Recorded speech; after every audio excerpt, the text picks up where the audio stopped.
Here is how I like to clean double-sided tape off moldings before paint. Body shops usually have big cardboard boxes around.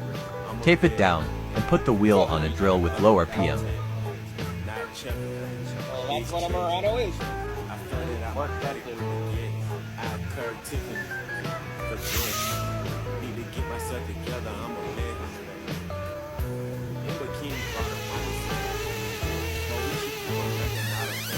I prefer an air drill, because I worry about putting that much pressure on an electric drill motor. This is my snap-on Crud Thug. It fits a larger eraser wheel that does wonders on larger areas.